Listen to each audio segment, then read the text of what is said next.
Pois também eu te digo que tu és Pedro, e sobre esta pedra edificarei a minha igreja. Sim. E as portas do inferno não prevalecerão contra ela. Pronto, olha para cá.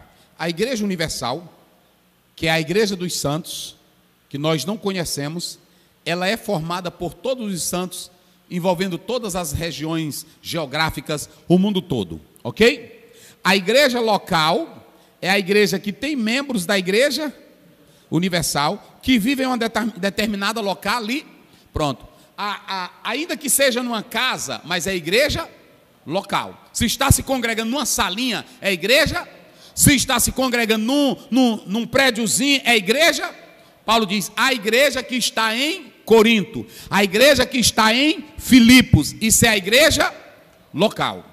Pronto. Essa igreja local, ela tem crente perfeito e ela tem crente imperfeito. Na Igreja Universal, tem crente imperfeito? Só tem crente? E na igreja invisível, espiritual, que nós não conhecemos, que está em Cristo, tem crente imperfeito? Só tem crente? Então nas duas, você tem a igreja local, e essa igreja local, ela é o quê? Ela é visível. Essa igreja local visível, ela é formada por pessoas do bairro, ela é formada por cidadão. Essa igreja visível, ela tem local para se congregar, ela tem que ter estatuto, ela tem que ter regimento, mas a igreja não existe por causa de estatuto, nem por causa de... Ela existe por causa do sangue. E aí o que acontece? Vamos para cá agora. Um movimento novo com roupagem velha. Se você pegar a igreja católica, a igreja anglicana, se você pegar a igreja ortodoxa oriental, todas elas eram a favor que tinha a igreja invisível, mas tinha a igreja visível. Tinha a igreja universal, mas tinha a igreja local. E eles entendiam que essa igreja, na verdade, era uma igreja que era tanto local, como também era uma igreja institucional. Então esse negócio da pessoa atentar para a igreja local, isso é antigo. Só que nós vamos ter os irmãos Plymouth, nós vamos ter os Quakers, que eles eram contra a igreja institucional ali. Olha, isso aqui não é novo não, gente. Vamos falar dos desigrejados. Lá atrás já tinha muitos que eram contra a igreja sem instituição. Fala aí, pode falar aí. É do século XVII, pastor, a ideia de George Fox, que Cristo é em nós. Isso. É a partir disso. Só Cristo está em nós, eu não preciso de templo, eu não preciso de casa, eu não preciso de instituir. Pronto. Mas a igreja local, ela se organiza porque ela está perante a sociedade. Mas esse negócio, os desigrejados, porque no censo de 2010 do IBGE, eles foram fazer as pesquisas nas casas aqui no Brasil, e aí encontraram pessoas dizendo assim, não, eu sou crente, eu estou em Deus, mas eu não frequento mais. Aí eles começaram a entender os sem igreja, ou então os desigrejados. Esse negócio de desigrejado não é da agora não. O diabo já vem usando isso faz tempo. Não precisa de templo, não precisa de pastor, não precisa de liderança, hein? Não precisa de estatuto, regimento. Esse movimento é um movimento com roupagem nova. Ou seja, esse negócio de crente ser contra a liderança, bater, e a internet, olha para cá, a internet está cheia desse povo. Tá ou não está? Cheia desse povo, mas eu estou mostrando na Bíblia que a igreja tem liderança, a casa precisa de liderança, o Estado precisa de liderança e a igreja precisa de liderança. Porque Jesus está no céu e ele escolheu, foi homem para liderar a igreja. Quer ver mais? Olha para cá. Essas questões, elas são sérias porque o crente sem igreja, ele vai se tornar o que? O crente? Rodízio. O que é o crente rodízio? Todo dia ele procura uma churrascaria nova. Porque a picanha da igreja que ele comeu não está boa, não tem sal. Todo domingo ele vai atrás de uma carne diferente. Eu não gostei dessa churrascaria, eu vou nessa. Isso é o crente rodízio. Todo domingo ele diz, não gostei lá do pastor Aziel, eu vou para essa igreja. Eu não gostei desse ministério, eu vou firmar a minha própria. Tinha uma família na Bíblia, se você ler Juízes, está lá, 17, a família de Mica. Mica, mas a mãe criaram uma igreja na própria casa. Esse negócio de desigrejado, olha, faz tempo que tem. Aí é o crente rodízio. Todo domingo, todo mês, todo ano ele muda de igreja. Não tem churrascaria da fé que lhe agrade. É assim. Aí a Bíblia diz que Deus mandou um pãozinho bom, sabor de mel, lá do céu. E o povo comeu. Quando foi um dia eles disseram: nós estamos cansados, fartos desse negócio de maná. Manda outra coisa. A igreja está cheia de crente assim. Maná do céu não lhe alimenta mais. Palavra não lhe alimenta mais. Bíblia não vale nada mais para ele. Ele é o crente rodízio. Todo domingo ele está na nova churrascaria da fé. É assim. Eita, meus irmãos.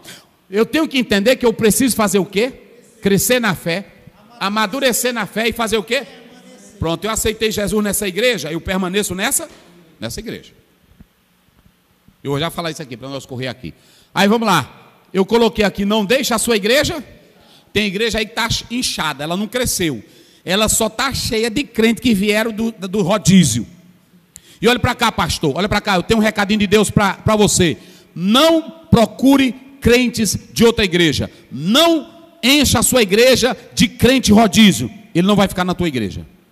Ele não vai ficar. Ele fica 1 ano, 2, depois ele te abusa. Porque a tua carne, o teu alimento não vai agradar. Porque o problema não é o pastor, o problema é ele. O problema é ele. É por isso que para você, meu pastor, não inchar a igreja, você tem que fazer o quê? Um filtro, filtrar. E qual é esse filtro? Vem cá. Pronto. Por que você quer vir para essa igreja? Ei, pastor, eu quero me congregar com o senhor. Vai, pronto. Por que você quer vir? O que aconteceu lá? Quais os seus motivos? Por que você está me procurando? Você quer ser crente aqui mesmo? Você quer servir a Deus aqui? Eu vou ligar para o teu pastor, saber por que você saiu, saber por que você está vindo para cá. Irmão, se todo pastor fizesse isso, nós teríamos crentes sarados. E aí você tem que fazer o crente, quando ele vier, você tem que fazer o que primeiro com ele? Não bota ele desmantelado, que ele vai dar problema. Do jeito que ele saiu de lá, ele vai dar aqui. Aí depois que ele é restaurado, ele tem que fazer o quê? Ser integrado. Nós não vamos excluir ninguém, mas nós, antes de aceitarmos, temos que fazer o quê? Uma filtragem, né? Assim, para não aceitar qualquer pessoa. Olha, eu tenho que saber quais foram as motivações, por que aquele crente deixou aquela igreja. Se é uma motivação carnal, por exemplo, tem irmão que deixou aquela igreja porque lá ele já adulterou 1000 vezes. E o pastor disciplina quando ele adultera, ele não aceita, aí ele vem para a minha. Ele, quando chega aqui, ele vem com uma história bonita, né? Meu pastor, eu ouvi você pregar e eu queria me congregar aqui com o senhor. E eu queria, se meu filho, vem para cá. Se eu receber, aqui a igreja te ama. Eu estou cometendo um erro que eu vou continuar aceitando ele no pecado. Ô meu filho, o que é que tu veio para cá? Por que você veio? Não sei qual é o número do seu pastor. Aí eu ligo: se meu pastor, esse irmão está disciplinado. Ele aqui adulterou, ele vive roubando aqui, ele vive quebrando coisa aqui. Aí eu disse: ô meu filho, lembra-te depois de onde? E volta para lá. Se reconcilie lá na igreja, se reconcilie. Se o seu pastor lá der uma carta para você vir para cá, eu te aceito com muito amor. Ou então se o pastor, o senhor aceita ele ficar aqui comigo para que eu possa restaurá-lo e depois pronto, e depois eu fazer o que com ele? Devolver para o senhor. É assim, irmão. A Bíblia diz que quando Paulo estava preso, aí tinha um preso que estava lá e Paulo ganhou ele para Jesus na cadeia. Como era o nome dele? Onésimo. Ele ganhou. Mas Paulo fez o quê? Escreveu para o dono do escravo. A Bíblia é linda, gente. Escreveu para o dono do escravo e disse assim: olha, eu estou aqui com o teu escravo. Ele é teu, ele aceitou Jesus, eu gerei ele aqui na fé, mas ele é teu. Mas se ele te colocou um prejuízo, pelo amor de Cristo, eu quero que tu coloque na minha conta, e quando eu for aí eu pago, mas eu quero que tu deixe ele um pouco aqui comigo, e depois eu te devolvo ele. É assim coisa de crente, é desse jeito. Então, procure saber se aquele crente que vive só mudando, quais são as intenções dele, porque tem deles que é só carnal. Ok? Aí vem: volte para a sua igreja, foi sarado, faça como um filho pródigo, caia na real, caindo ele e voltou para a casinha do pai. Não, rapaz, eu comecei aqui, eu vou voltar. A preocupação, a reprodução dos Vou fazer uma pergunta aqui para vocês. Quem é que reproduz desigrejados? Vamos lá. Falem aí vocês. É outro desigrejado? É, né?